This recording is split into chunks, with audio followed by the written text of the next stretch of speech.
Ciao and benvenuti to Untold Italy. I'm Josie. And I'm Katie, and we're here to help you plan your trip to Italy. Between us, we have many years of travel experience, and we want to help you uncover your own, as yet untold stories and adventures in Italy. Each episode, you'll hear practical advice, tips and ideas to help you plan your own trips to the magical land of history, stunning landscapes, and a whole lot of pasta. We'll have interviews from experts and focus on local destinations and frequently asked questions about travel in Italy. Thanks for listening and make sure to subscribe to our show. Now let's get started on your regular dose of Bella Italia.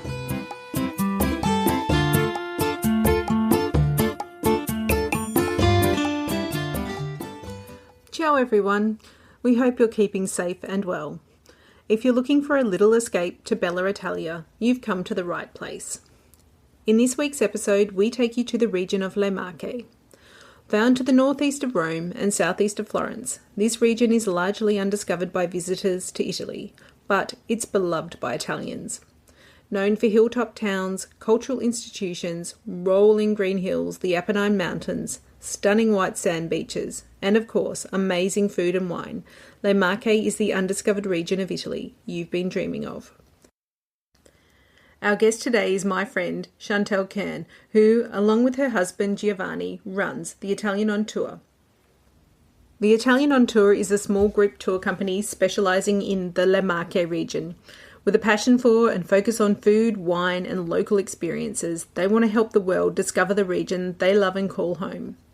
We were so much looking forward to meeting Chantelle and Giovanni in their hometown Ascoli Piceno in March this year, but sadly that wasn't to be.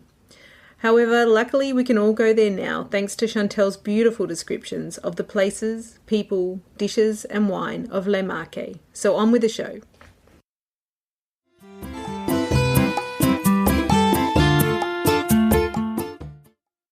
Welcome to Untold Italy, Chantelle. We're so glad to have you here. Before we get started, can you tell us a little bit about how you came to be in Italy and how you fell in love with Le Marche? Well, it's kind of a bit of a love story. My first time in Le Marche was in 2006. I had actually never heard of Le Marche, and I had went to Perugia to study at the Università per Stranieri, and Giovanni at the time, who's my now husband and my business partner, he grew up in Ascoli Piceno. And so one weekend that I had off from my school in Perugia, I went to Ascoli Piceno. And that was my first time in Ascoli Piceno. It was a beautiful and fun weekend, and I fell in love with Piazza del Popolo, which for me is one of the most beautiful piazzas in all of Italy. And ever since that first year in 2006, when I went to Le Marche, I just wanted to keep on going back. It was a very different experience from my first trip to Italy when I was backpacking by myself, which I never really got to have that local experience and really get a feel for Italian life.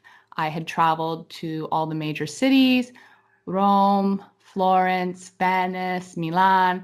I'd been all over Italy before going to Ascoli Piceno and Le Marche, and I didn't really have that connection with Italy till I got to experience with Giovanni, a local who grew up in the area.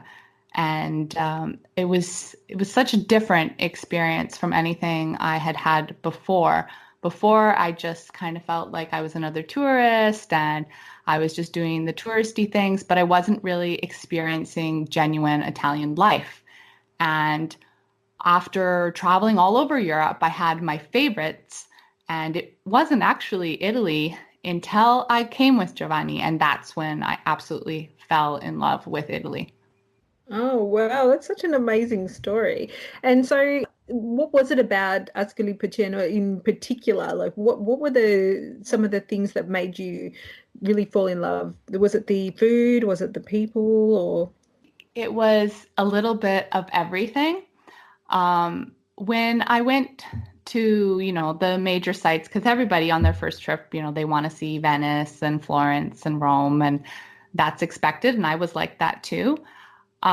It was the fact that when you come to Ascoli, it's locals. It's mainly locals, and you actually get to see what it's like. You get to feel a little slice of that La Dolce Vita. I'm not walking in front of the Trevi Fountain and there's just tourists. Instead, I'm walking into the piazza and there's children riding their bikes and there's people in the cafes, and you feel like you become a part of that everyday life rather than being an outsider. You become part of the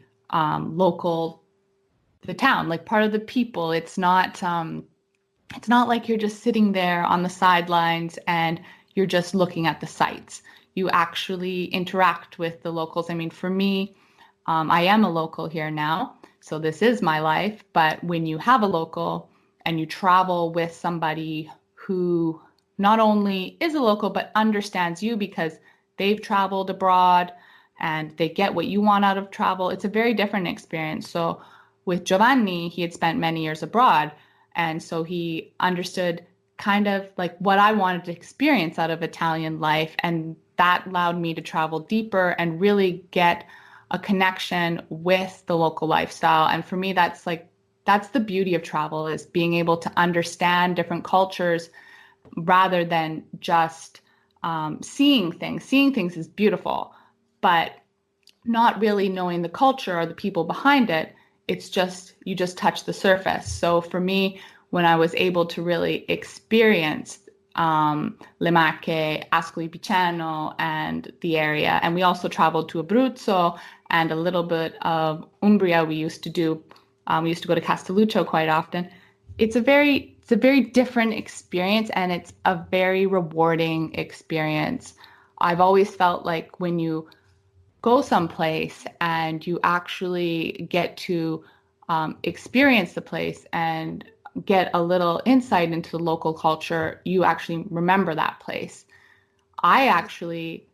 Some people probably think this is crazy, but I actually don't really remember much of the Colosseum because I don't have a experience to connect it with. Yes, I remember I went there and I saw it, and I saw it with a tour guide.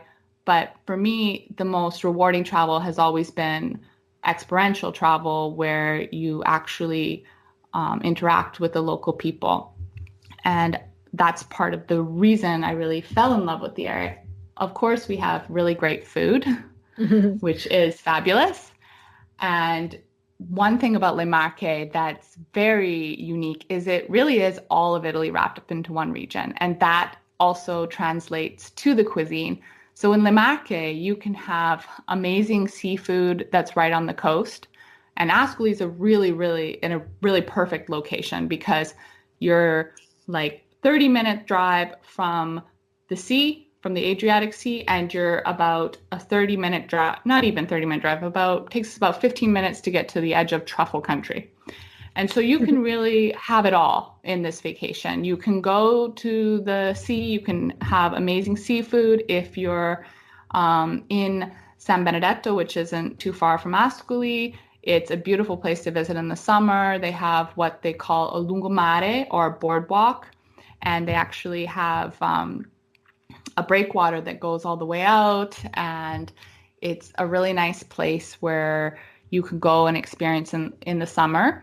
And they have all the umbrellas and the traditional, when you think of a seaside beach village, that would be San Benedetto. And then you can basically drive 30 minutes and you can go to places. We call our area in Ascoli is Piceno wine region. And we have multiple DOC wines, Rosso Piceno, Pecorino, which is actually Pecorino wine. The original purveyor of Pecorino wine is in the province of Ascoli Piceno. So we have a lot of tradition here in the wine areas, also with the seafood as well. And we also have truffle country. So the truffle country nearby Ascoli is home of Nero Pregiato. So it's a black truffle.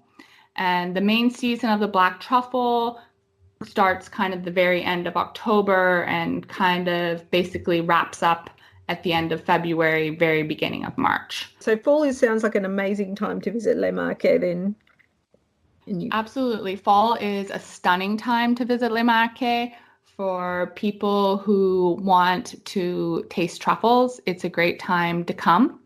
And it's a great time to visit also because it's beautiful. You can imagine when the vineyards change color, it's like a picture. And Le Marche is kind of like a patchwork. You have the vineyards and then you have like the olive groves. It's a really beautiful landscape, and it's got these beautiful rolling hills. It's actually, most of Le Marche is hilly, and the small percentage that is flat is mostly located on the coastline, which you'll see when you travel Le Marche. You'll see lots of small hilltop villages around, and sometimes they're not the best places to stay in. So I do recommend, for when people are thinking about visiting Le Marche, Ascoli Piceno is really great because it's a walkable city. So whether you're coming here with kids or whether you're staying in the center, we have some really cute like boutique hotels. We have one that's most of them are family run, which is really nice. A lot of things are family run in Le Marche. And it's like an old palace that's been converted into a boutique hotel. We have a couple of those, and they're all centrally located, so you can just walk out at night to the piazza, enjoy an aperitivo, or grab a gelato, and it's kind of like that slice of life, la dolce vita moment is available to anybody coming to Ascoli. And that's something I really love about Ascoli compared to other cities that you could stay in Le Marche, because it really has everything in the center, the restaurants that you can visit, and you don't have to get in a car or go anywhere. Although in Le Marche, because of most of Le Marche to be experienced is in the interior besides the coast. So renting a car or taking a small group tour is probably the best way, because if you're going with a big bus tour, you won't be able to see much of Le Marche. And in general, very few big bus tours go through Le Marche, and they only stop at very, very big cities like Urbino or big cities on the coast, because those are the only areas large buses can go. And that's kind of nice about Le Marche, is that a lot of the experiences here, if you really want to see the countryside of Le Marche, require going with a smaller group. And that's a more sustainable way to travel. And I think, or I know also, that is why the Lonely Planet chose Le Marche as one of the top place to visit in Italy this year, because they're all about supporting sustainable travel experiences. And Le Marche offers a lot of that, especially because most of the wineries that you go to, they're these small little family-run wineries where we take guests. You couldn't go there with a bus. You barely make it there with a van. So you go to these little places where you can actually meet like the winemakers, the families that run them. And that's a really special experience when you get to meet the people and you actually get to go where the wine production is. Because if you go on a bigger bus tour, and yes, there are a few that stop here in Ascoli and Urbino, and the wineries they take you to, they're not necessarily the production site. They're like a tasting room or a cantina.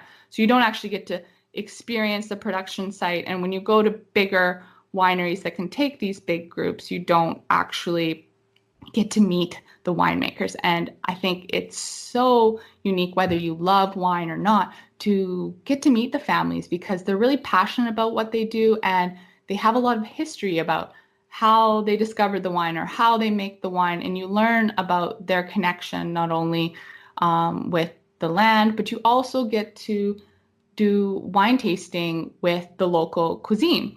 For example, one of the wineries we go to, they make wine in amphora.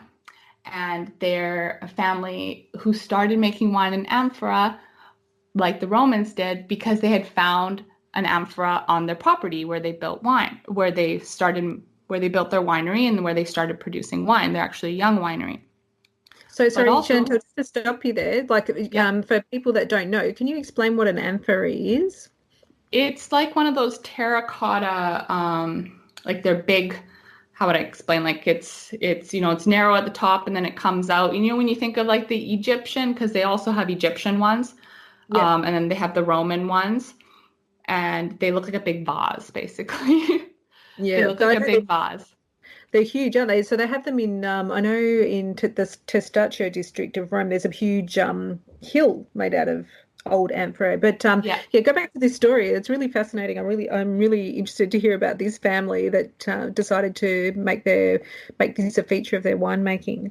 Yes, so that's what they decided because they had found amphora on their property. So that's what they decided to do. And even I just remember the first time we went there, and even the things that they used to build the building, they had stones from the riverbed that was nearby. People really are attached to their territory and their land and every little aspect of it. So that comes to the wine. And what's really unique also about this winery is they're one of the few wineries that have Braille. And you can do so it's basically they have a family friend who's blind, and they decided to do all their labels with Braille, which is really cool because that allows people who are blind to also have wine, and wine is such a sensory experience. And so that's part of something that's very unique about that winery. We also do have other wineries in Le Marche that have labels in Braille. So if you do have any listeners that are listening, that's pretty cool because they can actually read the labels. So, Chantelle, this is really fascinating. Is there a particular type of wine Marche is known for? So is it the red varieties or the white varieties? I know you mentioned Pecorino, which you introduced to me, actually, which I really enjoyed. But what are the main varieties that people would experience in Le Marche? So just like all of Italy, the food is very, very regional. And I would even say more than regional, it's provincial. So we have in the near Ascoli, we have Rosso Piceno, we have Passerina, we have Pecorino. Passerina is more it's more of something you'd have with an aperitivo or with lieve ascolana. It's very typically served when you have appetizers, so antipasti, we call that in Italian. So they will serve it with the fritto misto and the olive ascolana, which are a typical food of Ascoli. It's actually a protected product of Ascoli. And every year we do have a few festivals where they celebrate fritto misto, which is the mixed fried and the stuffed olives. So these are the olives that are olive ascolana, olive tenera. So they're a softer olive, and they stuff it with mixed mince meat. They lightly battered them and lightly fry them. They shouldn't be heavily fried. They should be very, very lightly, just to offer a little bit of that crispy crunch, not like onion rings, but very lightly fried. In Ascoli, a lot of people do go to Migliore, but if you want and Migliore if you're here and you're coming through, yes, you can try Olive Ascolana. But if you want real Olive Ascolana, the artisan made ones, I really recommend going to an agriturismo or trying one of the local trattorias, because those are the ones that are handmade. We actually go to a restaurant and his mom she's almost 90, this little lady, and she can make 750 olives an hour. It's crazy, but it's really, yeah, it's pretty amazing. She's just this cute, when you think a typical little Nona, and she just loves doing what she does, and it's a family-run restaurant, and I think that's her passion. She loves cooking, so she's going to be there for the rest of her life, and she loves it. And Giovanni says they're some of the best olives around. Wow. Yeah. So is it stuffed with pork or is It's it a pork? mix of pork, turkey. I believe it's pork and turkey. I'd have to double check with Giovanni, but it's a mix of a couple different meats, and everybody, of course, has their secret, you know, how much they put in, their ratios, right? Because everybody's Nona does it slightly differently. Um, Of course, you have to have the yeah. secret recipe. Yes, of course. Oh, I'm looking forward to trying those one day for sure. And so that's the appetizer. What about the main dishes? Well, it depends where you are in Ascoli, because as I had mentioned, or in Le Marche in general, because as I mentioned before, Le Marche is very diverse. Actually, we have some of the greatest diversity. Abruzzo, ecologically, is the most diverse, but in terms of landscape and food, we are probably one of the most diverse regions in all of Italy. So if you're on the coast, Brodetto is a typical like a seafood stew, and every single town on the coast has a different one. And there you will find a lot of sagre, so like festivals around the Brodetto. So in San Benedetto, you have Brodetto San Benedettese. I might have not pronounced that perfectly right, but so like there will be one also for like Fano, and for Porto Recanati, there's a different one, and they're all slightly different. The one from San Benedetto is a little agrodolce. And you can, if you go to like any of the slow food restaurants that are in San Benedetto, generally you will find that on the menu because it is a traditional dish. So, Sagre, just for our listeners, are traditional food festivals in Italy. And let me tell you, if you want an amazing experience, you definitely have to find one when you're there because we stumbled upon one in Lake Como just by accident, and it's one of the top experiences that I've had in Italy so far. What do you think some of the best things about Sagre are, Chantelle?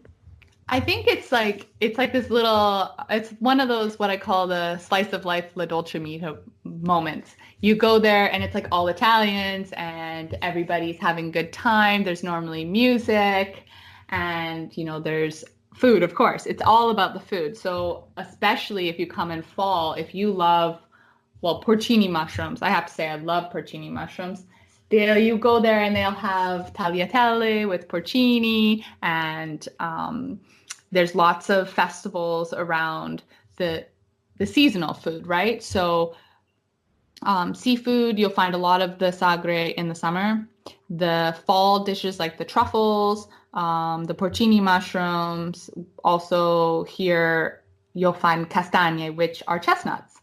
And that's another one where you'll find lots of different dishes made with chestnuts, things you wouldn't really think of.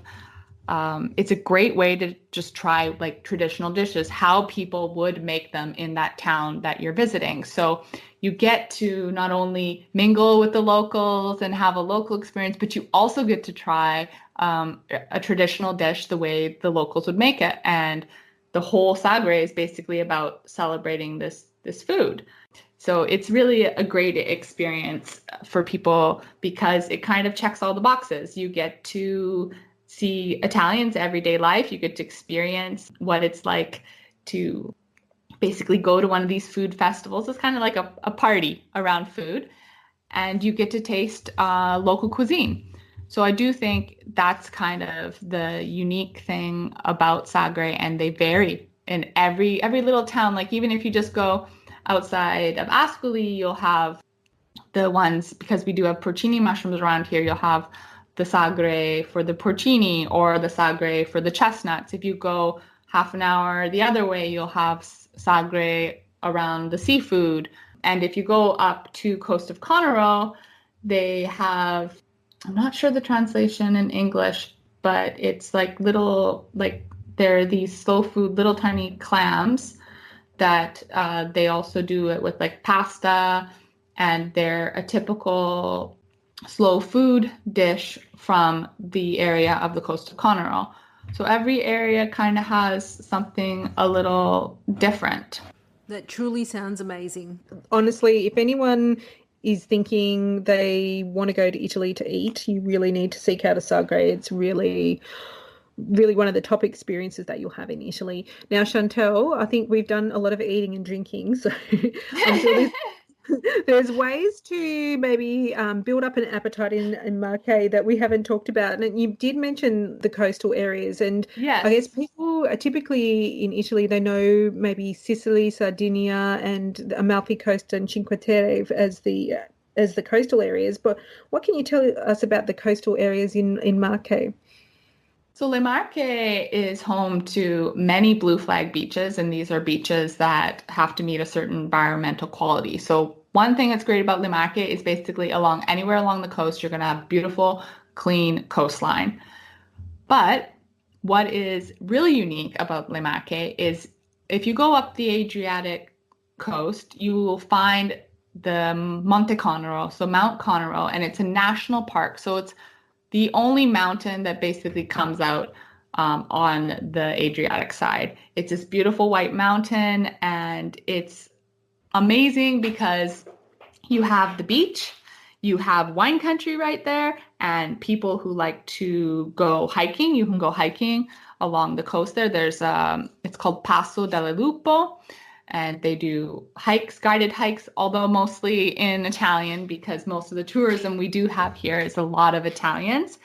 But you can take these hikes along the coast there on the coast of Conero. So if you're an active person, it's a great place to visit in the summer. They do windsurfing and everything.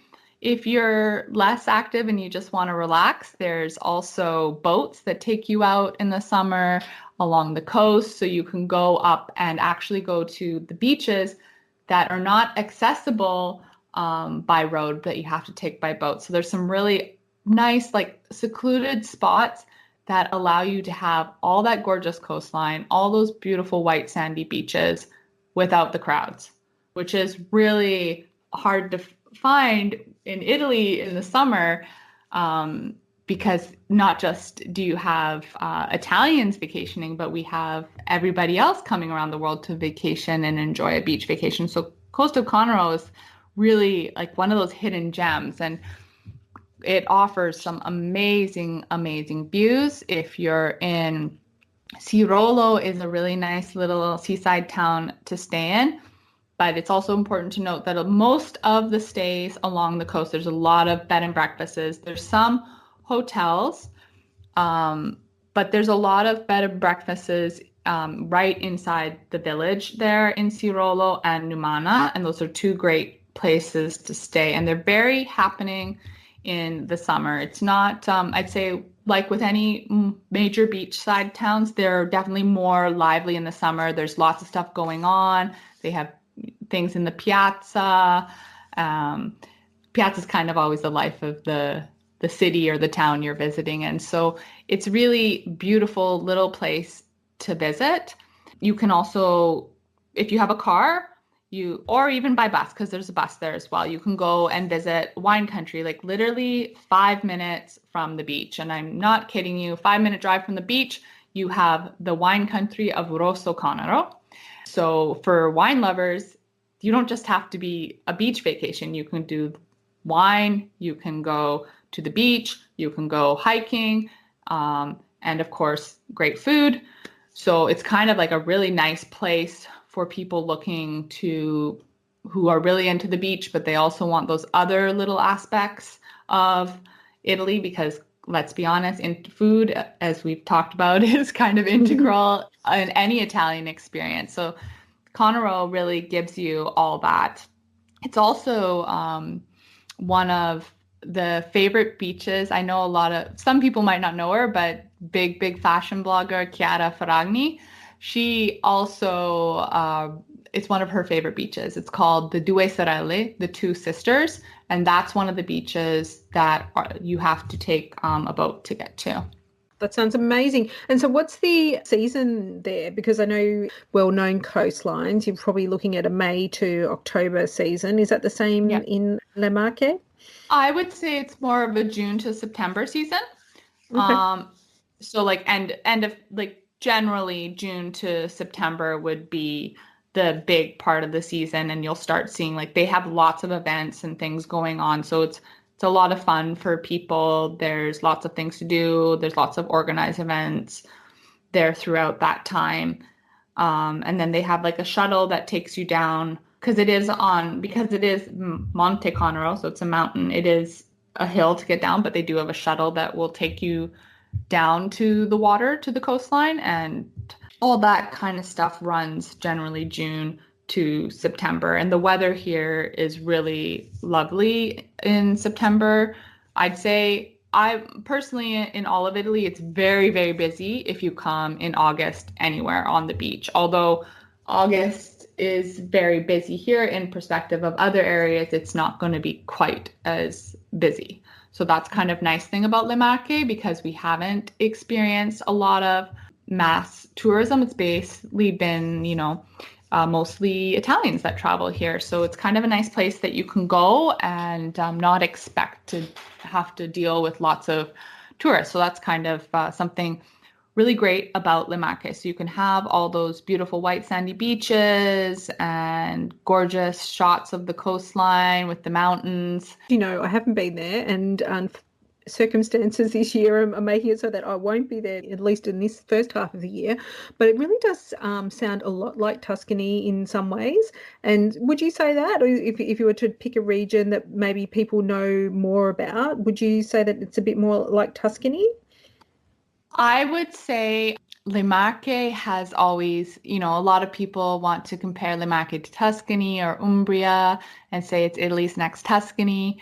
Le Marche obviously draws similarities to these regions, as these regions border Le Marche. But Le Marche is truly unique and, in my personal opinion, deserves its own cultural identity.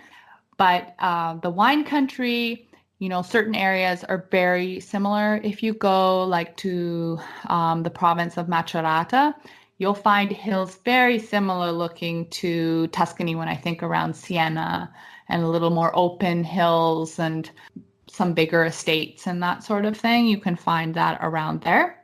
We have there's some very big wine estates around there, and that's kind of, I think, what you see mostly around Siena. So it's very similar in that sense. If you go up near Urbino, it borders Umbria and Tuscany. So you'll find wild boar on the menu, and it's very like green and similar when you think of Umbria, how it has the green rolling hills and that sort of thing.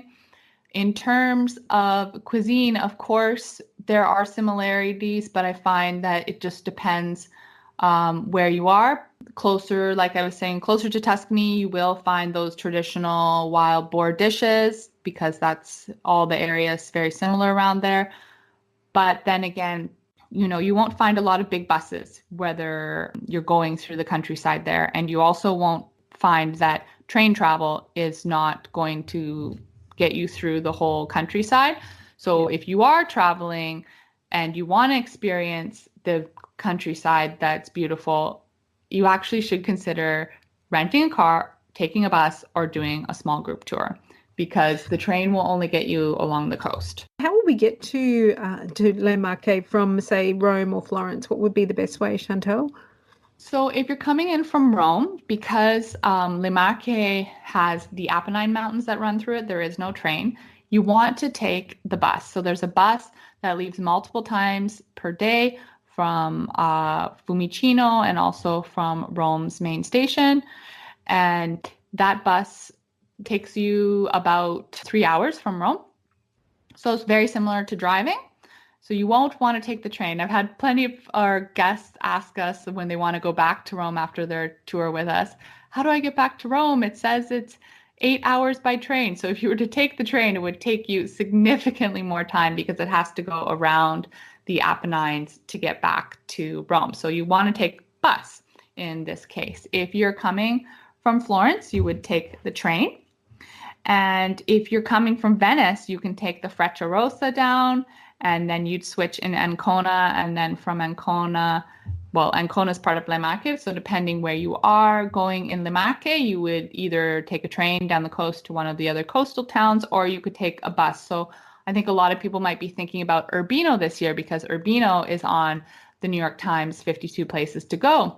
And it's also the hometown to Raffaello.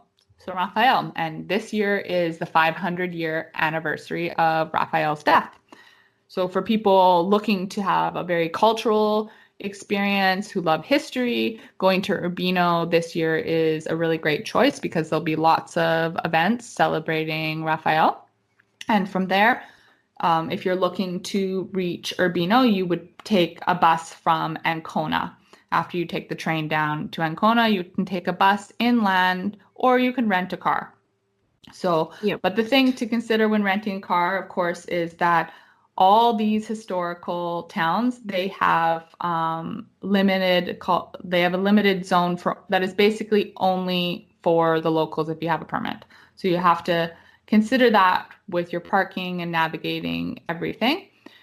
So if you do go to Urbino, you'll have to realize that you have to walk in a bit. You can't park directly in the center.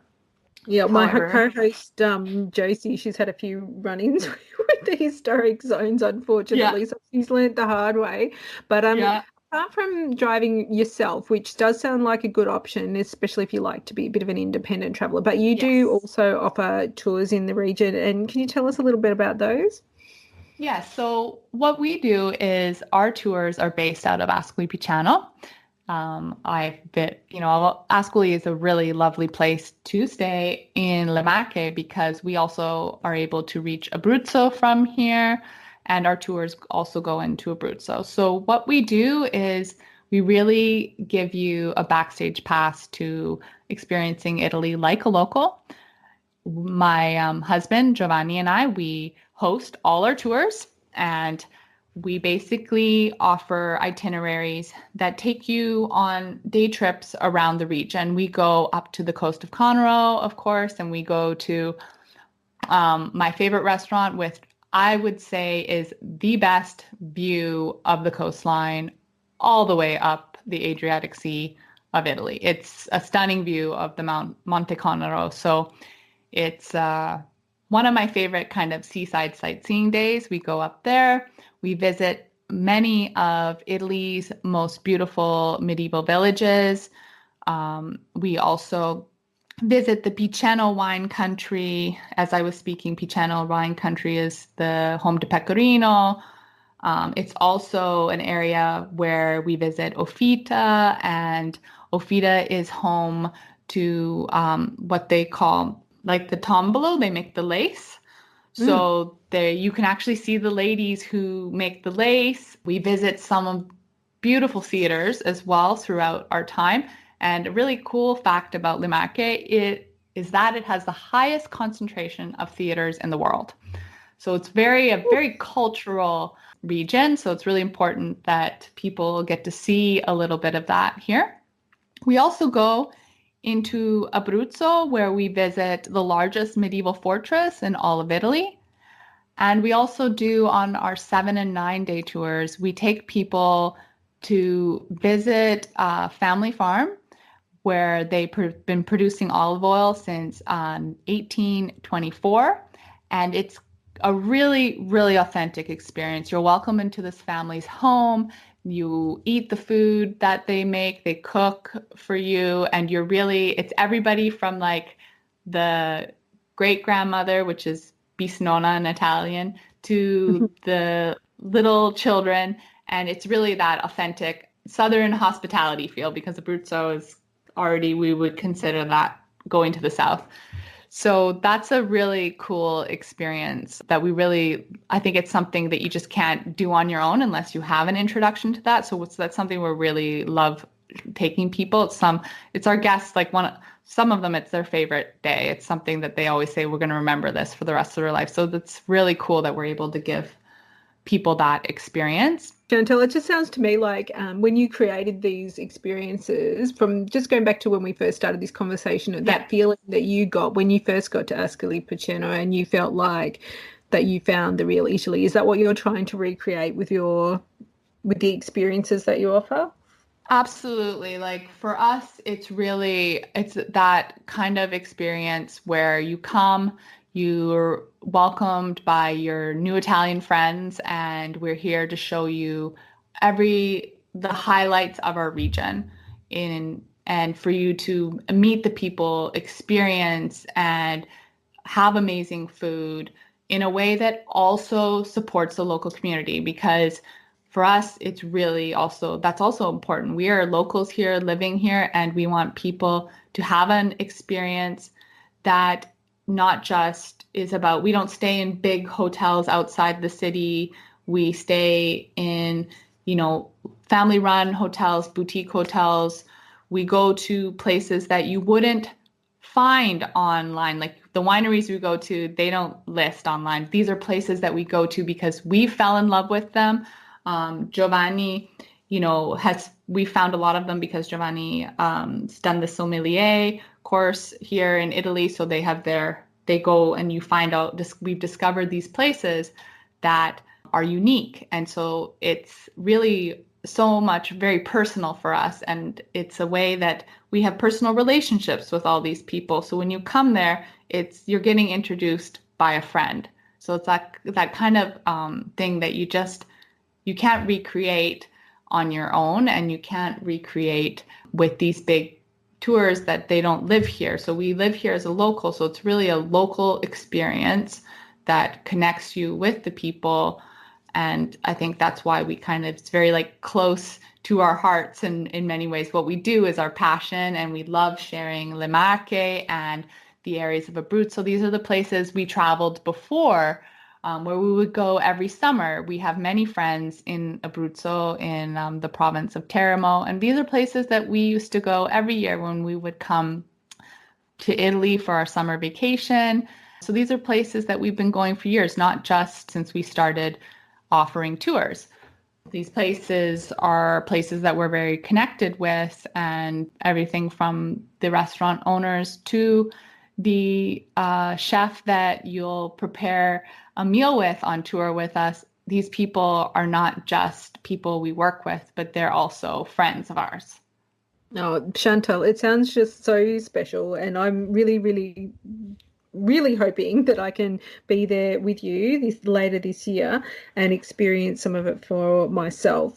So, Chantelle, grazie mille. Thank you so much for joining us and sharing your passion for beautiful Marches. Before we sign off, do you want to let our listeners know where they can find you online and just a little bit more about the tours, so if they're interested, they can get in touch?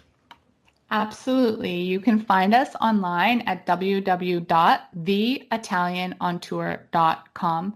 You can also get our Italy Insider Guide, and I'll give Katie the link for that if she wants to put it in the show notes. And that offers some tips for those of you who want to travel Italy like a local. Wonderful. Thank you so much, Chantelle. We'll definitely have all the tips and tricks and links in the show notes. And once again, thank you so much for joining us. It's always such a pleasure to talk about this part of Italy with you, and I can't wait to get there soon. Thank you so much for having me, and I can't wait to show you Le Marche when you come and visit. We hope you enjoyed our episode featuring Le Marche and Chantelle from the Italian on Tour.